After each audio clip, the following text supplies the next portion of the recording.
اپنا Pakistan YouTube channel پر آنے والے نئے مہمانوں کو خوش آمدید کہتے ہیں۔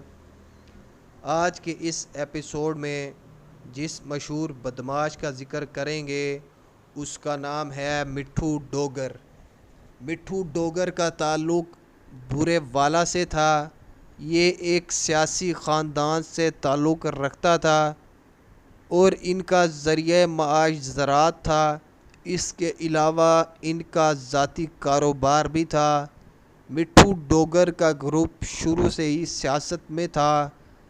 لوگوں سے لی گئی انفارمیشن کے مطابق مٹھو ڈوگر کے آباء و اجداد سن 1975 سے ہی سیاست میں تھے۔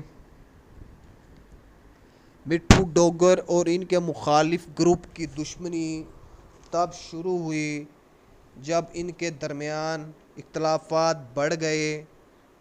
2007 کے الیکشن سے پہلے مٹھو ڈوگر نون لیگ میں تھے اور انہوں نے نون لیگ کو مضبوط کیا تھا۔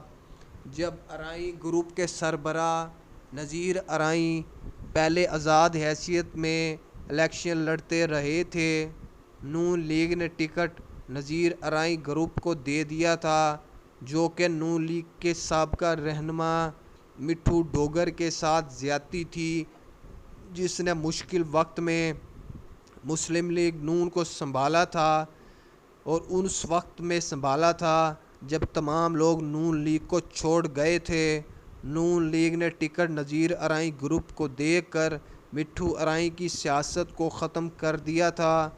اسی رنجش میں مٹھو ڈوگر نے آزاد حیثیت میں الیکشن لڑا تھا اور نہ خود وہ الیکشن مٹھو ڈوگر جیت سکا، نہ اس نے مخالفت یعنی نذیر ارائیں گروپ کو جیتنے دیا۔ رزلٹ آتے ہی نذیر ارائیں گروپ نے مٹھو ڈوگر کے ڈیرے پر فائرنگ کروا دی تھی اور اس فائرنگ میں مٹھو ڈوگر گروپ کے 4 لوگ قتل ہو گئے تھے، جن میں مٹھو ڈوگر کے 2 کزن سلطان ڈوگر، عمران ڈوگر کے علاوہ 2 دوست بھی قتل ہوئے تھے۔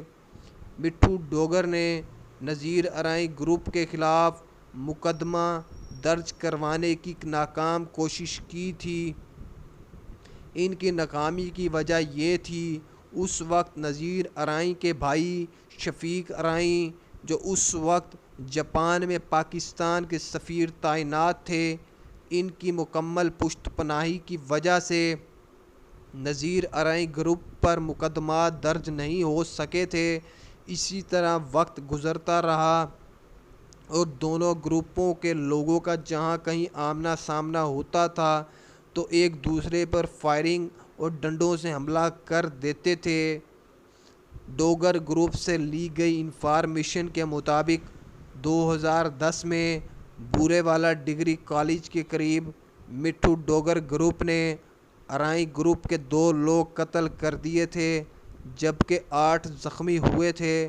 اس واقعہ کے بعد دونوں گروپوں نے ایک دوسرے کی زمینوں پر بھی قبضہ کرنے کی کوشش کی، لیکن اس وقت کے ڈی پی او پولیس رائے عالمگیر نے دونوں گروپوں کے درمیان صلح کروانے کی کوشش کی تھی، لیکن وہ ناکام رہے تھے۔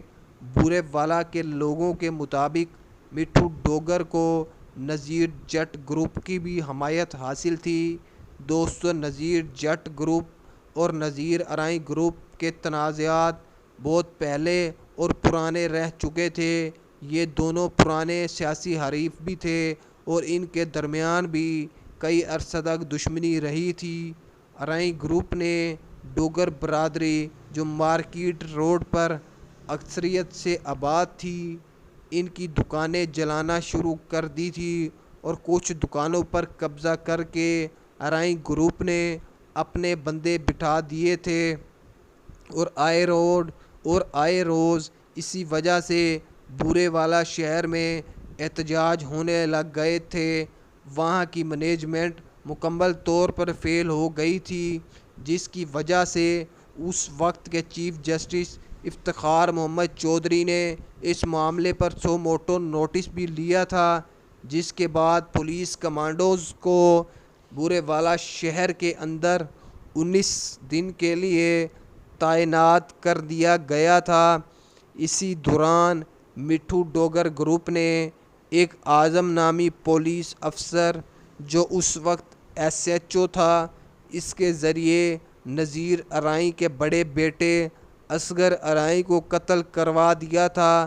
یہ قتل کسی رائفل یا گولی سے نہیں کیا گیا تھا، بلکہ اعظم نے اصغر ارائیں کے کھانے میں زہر اس کے نوکر کے ذریعے ملوایا تھا، اور زہر والا کھانا کھانے سے اصغر ارائیں کی موت ہو گئی تھی۔ مٹھو ڈوگر کو پولیس نے اس مقدمے میں گرفتار کیا تھا، لیکن مٹھو ڈوگر کو عدالت نے چند ماہ بعد شک کی بنیاد پر رہا کر دیا تھا۔ بورے والا کے خان گروپ نے بھی مٹھو ڈوگر گروپ میں شمولیت کا اعلان کر دیا تھا، جو ایک بدنام زمانہ قبضہ گروپ تھا۔ اس کے بعد مٹھو ڈوگر گروپ بہت مضبوط ہو گیا تھا، اور اسی عرصہ کے دوران جب نذیر ارائیں گروپ کو پتہ لگا کہ خان گروپ مٹھو ڈوگر کے ساتھ شامل ہو گیا ہے، تو ارائیں گروپ کے کچھ لوگ علاقے سے غائب ہو گئے تھے۔ اب تک 9 لوگ قتل ہو چکے تھے۔ مٹھو ڈوگر کو غریب لوگوں کی حمایت حاصل تھی۔ مٹھو ڈوگر کے بارے میں مشہور تھا، اس نے اپنی ذاتی 3 مربع زمین پر 200 مکان بنا کر فری میں غریب لوگوں کو دیے تھے۔ کچھ عرصہ آرام و سکون کے ساتھ گزرا، اور 2009 میں نذیر ارائیں گروپ کے بندوں نے مٹھو ڈوگر کے مزید 3 لوگوں کو کچہری کے اندر قتل کر دیا تھا۔ اس واقعے کی رات کو ہی جواباً مٹھو ڈوگر گروپ نے تقریباً ارائیں گروپ کے سارے لوگوں کو قتل کر دیا تھا، جن میں تقریباً 11 لوگ شامل تھے۔ انہی 11 لوگوں نے مٹھو ڈوگر کے مزید 3 لوگوں کو قتل کیا تھا۔ اس کے بعد مٹھو ڈوگر کو قتل اور دہشت گردی کے مقدمات میں پولیس نے گرفتار کر لیا تھا، اور چوتھی پیشی پر ذوالفقار ارائیں جو نذیر ارائیں کا داماد تھا، اس نے مٹھو ڈوگر پر کچہری کے اندر فائرنگ کی تھی۔ مٹھو ڈوگر اس حملے میں معجزانہ طور پر زندہ رہا تھا، لیکن مٹھو ڈوگر 8 دن تک زندگی و موت کی کشمکش میں رہا اور کوما میں رہا تھا۔ مٹھو ڈوگر نے 4 سال تک مقدمات کا سامنا کیا، اور کچھ عرصہ بعد مٹھو ڈوگر کے کزن آصف ڈوگر نے کچہری سے پیشی پر واپسی آتے ہوئے فائرنگ کر کے مٹھو ڈوگر کو قتل کر دیا تھا، اور آصف ڈوگر بھی پولیس کی جوابی کارروائی میں قتل ہو گیا تھا۔ آصف ڈوگر اور مٹھو ڈوگر کے درمیان بھی زمین کا جھگڑا تھا۔ اگر آپ دوستوں میں سے کسی کو کسی بھی مشہور ڈان یا بدماش کی سٹوری پتہ ہو تو اپنا واٹس ایپ نمبر کمنٹ کر دیں، میں آپ سے رابطہ کر لوں گا۔ اور جن لوگوں نے میرا چینل سبسکرائب نہیں کیا، پلیز میرا چینل سبسکرائب کریں، مجھے سپورٹ کریں۔ میں بہت محنت سے انفارمیشن اکٹھی کرتا ہوں، اور آپ لوگوں کی انفارمیشن کے لیے ویڈیو بناتا ہوں۔ پلیز مجھے سپورٹ کریں، میرے چینل کو لائک، سبسکرائب اور شیئر کریں۔ جزاک اللہ، اللہ حافظ۔